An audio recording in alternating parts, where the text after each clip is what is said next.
Hi everybody, my name's Jason. I'm Caden. I'm Jaden. I'm Eli. And we are the Yahuwah and the Torah channel. And we thank you guys very, very much for being a part of this family, for being a part of our reading table. We're a little family out in the middle of a jungle, out in the middle of South America, and we are the only family, you guys are the only family that we actually have in and around, the people that we talk to day after day. And so this is why we love all of our family, and we are close to a lot of you guys, and we really, really, really appreciate all of you guys who put up with Boss Clan's stuff, our problems that we always have. And so right now, if you guys could give us a little bit of prayer for Jerry, our big dog. He's our oldest dog. He's got some foot problems, and now he's down to 2 feet. He's got 2 feet left, and so we don't know what's going to happen here. We know last time one of our dogs had leg issues, we had to put him down.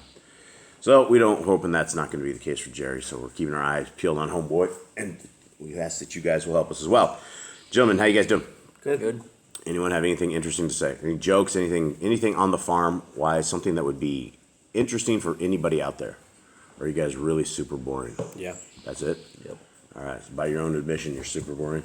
Bummer. Okay. These are Yah Scriptures right here. This is the greatest translation of English translation that you will ever find. 103 books. It is 14.5 font that is on this. We are going to be getting a date for the actual delivery very, very, very soon. They're working right now for what they call a proof. That is basically it's not actually the book, but it is what the book will exactly look like once they are done. Once we approve of that blue covered book with 3 bookmarks, then they will rip out the rest of these and we will have these out. So we are doing a very thorough job trying to make sure that the best people are printing this and making sure that the best product comes out of this. If you guys would like to get the free download, which tons and tons and tons of people download this, hundreds and hundreds of downloads every single month from across all of our sites. First, the single column, Yah Scriptures, the same thing we're reading here, and also the Apocrypha below. And we also have an eSword module for this, all free, 100% free of charge. These are the Amazon books. These are not free of charge, but there's very little markup on them, and 100% of the proceeds goes again into getting these scriptures out to our brothers and sisters in chains. And there have been a tremendous amount of brothers and sisters that we have been, not sisters, brothers. I can't really get a hold of the sisters because I'm not a sister, and I think I'd have a lot more luck, better luck if I was in a ministry, if I was a sister.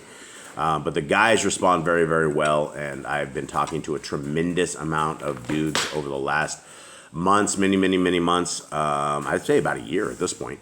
And one of our brothers, David Joseph Creek II, is getting paroled. And so that's very exciting news because we've been working with him for a very, very long time. He ended up getting his scriptures, and hasn't been every single week, but for a while it was every single week. We were writing him, sending him scriptures, sending him inspiration. And he finally got paroled, and he sent us a thank you letter, and I sent him my email and phone number so that we can continue on when he gets out.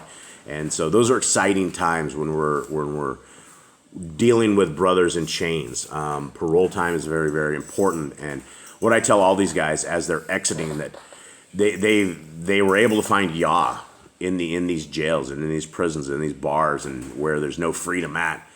But it's really ultimately when they walk out of these doors, whether or not all this testing will come to fruition. Because if they go back to that old stinking thinking, that old dirty thinking that got them where they got, then they're going to get right back into where they are at. And that is the thing about the U.S. prison population, is that 1 in 3 people have been in a U.S. jail. I think 1 in 4 have been in prison. And once you're in the system, it's hard to get out of the system. The system is kind of tough, and it's a funny thing. So anyway, huge news there. We really are excited about him getting paroled. And every time somebody gets paroled, we're going to bring it out to you guys. And if you guys can praise Yah that he has delivered one of his people out of these dark places, and not only has he delivered them out, but he's delivered them with some guidance, and he's delivered them with a way forward. And they have anybody who's been talking to Boss Clan, we give them our number, we give them our address, and we want to stay in contact with all of them because it's very, very important what they do on the outside, and now that they have a walk from the inside. Okay, so that's it. Anyone have anything besides that? I already asked you guys. You guys had nothing. Dead stage. Okay, we're starting with 22. Jaden, maybe you can give me what happened prior to 22. Where is David now? What's going on? David was a kid from Bethlehem. He got anointed by SHEMU'EL to become king. He rose to power. He started becoming the leader in the army for Shaul after he killed Goliath. Everyone knows about David and Goliath. Everyone talks about it. Even people not in the Bible know about David and Goliath. And he rose to power. He started, Shaul started seeing that. He got scared. He started trying to kill David. Now he has been hunting David. Jonathan helped him escape, Shaul's son. He helped him escape so that he did not lose his life because Jonathan and David are best friends. And now David is going back to Judah and on the run from Shaul. Ah, man, I really appreciate it. Jade, have I told you how much I appreciate your rundowns on this? I really do. Eli, Cade, thanks for joining the table here. Appreciate it. Thanks, Ed. Come on, that was a joke. Can I get anything? Eli, come on. Waka, waka, waka. Nothing. All right, well, here we go. All right, so here we go. First Shemu'el 22. And David went from there and escaped to the cave of Adullam. And his brothers and all his father's house heard it, and they went down to him there. And everyone who was in distress, everyone who was in debt, and everyone bitter in being gathered to him. So he became head over them, and there were about 400 men with him. Now, this is the first time that we've heard of Robin Hood. Now, if you guys have not heard of Robin Hood, David, our soon-to-be King David, is this man. He has a merry band of people, and they live in the forest, and I don't know so much they rob from the rich. And give to the poor. We can only hope so. Maybe they go and take out the Pelashites and then keep their stuff or something. So they may not be rich, but steal from the Gentiles and give to the ones in covenant. Okay, here we go. And that's breaking Torah as well. Anyone, that was a joke, just so everyone knows. Okay, 3. And David went from there to Mizpah of Moab and said to the sovereign of Moab, "Please let my father and mother come here with you, till I know what Elohim does for me." I think this is the only time it ever mentions David's mother. Yeah, and I don't remember any other time. Yeah, and so Robin Hood went and took his family to a friendly prince somewhere. So at this point, I guess we can kind of see that Shaul was going after his family too. It's not just him; like he's coming for David's family too. That's what they do back in the day, man. They just don't go for you; they wipe out the whole family. Yeah, so they don't want the brothers. So he basically has to go to the Gentiles. He has to go to these people that are outside of Torah and ask them to protect his family because the people inside Torah are trying to kill him. Yeah. Okay, 4. And he left them with the sovereign of Moab, and they dealt with him all the time that David was in the stronghold. And the Nabi Gad said to David, "Do not remain in the stronghold, leave, and go to the land of Yehudah." So David left and went into Kereth woods. And Shaul heard that David and the men who were with him had been discovered, while Shaul was in Gibeah, under a tamarisk tree in Ramah, with a spear in his hand, and all his servants standing around about him. He needs to stop with the spear, man. It doesn't work. He's missing. Do you think people like joke about Shaul when they see him with a spear? Like, probably like this guy can't hit nothing. Yeah, 0% accuracy. For anybody that Shaul has hit with a spear, they've been the anomaly so far, is what we've seen. But that's probably a joke because this dude's probably killed many people with spears. However, he had some very bad aim and luck, obviously by the hand of Yah, that Yah's people, and that is obviously the hand of Yah. So because the joke is probably on us because the dude is probably like a master spear chucker. Like this dude, Saul could like split a spear inside of a spear when he throws it. So it's probably really the hand of Yah is really what's taking this. Okay. So now we have David. He took his parents away. He's in a forest with his merry band of men, and Shaul has heard about this. Okay, and Shaul said to his servants who were standing around him, "Hear now, you Benjamites. Does the son of Yishai give every one of you fields and vineyards, and make you all commanders of thousands and commanders of hundreds? For all of you have conspired against me, and there's no one who reveals to me that my son has made a covenant with the son of Yishai. And there is not one of you who is grieved for me, or reveals to me that my son has stirred up my servant against me, to lie in wait as to this day." So he's sitting there getting all agitated with his spear, right? And people are seeing it. He's jostling up and down with his spear, and he's like, "You've all deceived me. You've all gotten mad." And he starts raising his spear. Everybody runs for their life, right? They're like, he may not hit us, but we know that his bad aim may hit somebody he's not even aiming for. Maybe they all stay in the same place. But he knows that he's figured out that Jonathan helped him escape at this point. Do you think the people were getting nervous as he starts yelling at them with the spear in his hand? He's probably wondering what they're. I don't know if they'd be nervous. These are his people, but maybe David was his person. He was this heart player, this man. This is Benjamin. This is like Judah. All right, yeah, these are actual relatives. Okay. All right, 9. And Doeg the Edomite, who was put over the servants of Shaul, answered and said, "I saw the son of Yishai go into Nov, to Achlamach, son of Achitub. And he inquired of Yahuwah for him, gave him food, and gave him the sword of Goliath, the Pelishite. And the sovereign sent someone to call Abimelech, the Kohen, son of Achitub, and all his father's house, the Kohen who were in Nob. And they all came to the sovereign. And Shaul said, Hear now, son of Achitub. And he answered, Here I am, my master. And Shaul said to him, Why have you conspired against me, you and the son of Yishai, by giving him bread and a sword, and inquired of Elohim for him to rise against me, to lie in wait, as it is this day?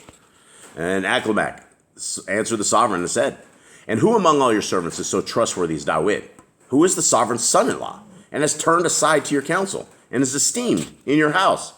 Have I today begun to inquire of Elohim for him? Far be from it. Let not the sovereign lay a case against his servant, or against any in the house of my father. For your servant knew not all of this, not of all this, little or much. And the sovereign said, You shall certainly die, Abimelech, you and all your father's house. The sovereign then said to the guards who stood about him, Turn and put the Kohanim of Yahuwah to death, because their hand also is with David, and because they knew when he fled and did not reveal it to me. But the servants of the sovereign would not lift their hands to come against the Kohanim of Yahuwah. And the sovereign said to Doeg, You turn and come against the Kohanim. So Doeg, the Edomite, turned and came against the Kohanim, and put to death on that day 85 men who wore a linen shoulder garment. And he smote Nob, the city of the Kohanim, with the edge of the sword, from men even to women, from children even to nursing infants, and oxen and donkeys and sheep, with the edge of the sword. That's great, man. He even knows the priest of Yahuwah, the Kohen of Yahuwah. He called him Kohen of Yahuwah, and he kills Yahuwah's people. That's like... Killed the priest, and then he went out and wiped out the whole city. Wow, children, infants, women. Like, this is his own country. Like he probably has other wars he's fighting. There are people coming against him, but instead he decides to fight the people inside his own country. This is called... what is it? It's where you have no self-confidence. It's where you have no... Insecure? You're very insecure. Yeah, he's definitely a very insecure dude. So insecure, and that... David doesn't even have the reign yet. I don't even know if it's been announced to him yet. Well, that's the problem. Shaul does not want him to have the reign. He sees SHEMU'EL told him a long time ago that the reign was going to be taken from him, to given to somebody else. And so he's been sitting here waiting for this dude all this time, and David is probably the dude he thinks is going to do it. All right. And one of the sons of Abimelech, son of Achitub, named Abiathar, escaped and fled after David. And Abiathar reported to David that Shaul had slain the Kohanim of Yahuwah. Wow, what a report, huh? Yeah, dude. And David said to Abiathar, I knew that day when Doeg the Edomite was there, that he would certainly inform Shaul. I am accountable for all the lives of your father's house. Remain with me, but do not fear. For he who seeks my life seeks yours. But with me, you are safe. He now takes care of the last of the priests. What a statement. What like a thing to say. Yeah, it would be. It's especially if somebody goes and gets him, right? And I mean, who's actually safe with David, right? We know the stories of David. David's never like safe up until like Shaul's gone. It takes a while, so safety isn't in his near future at all. All right, so here we have it, boys. We have one of the greatest kings of Yisrael, who is trying to make his way through life, much as all of us are trying to make our way through life. And we hope that as King David had the laws, statutes, and commandments, that you would be one step better than King David, or soon to be King David, and that you don't have household idols in your house. That's one thing that he had in his house. And so there's some things about the King David that is funky, that the people of Yisrael were never able to align themselves in covenant with our Creator. Being in line with covenant means you obey the laws, statutes, and commandments to a T. We don't tread to the left. We don't tread to the right. We go right down the middle. And because we know the Torah, because we've written it on our heart, mind, and soul, we know when we're crossing the edge, where we're just barely flipping to the left or flipping to the right. And that's what we need to do, is maintain that strength of Yah's ways. All right, everybody. Hope you have a wonderful day. Thank you so much for being part of our family. And we're out. All right. Shalom.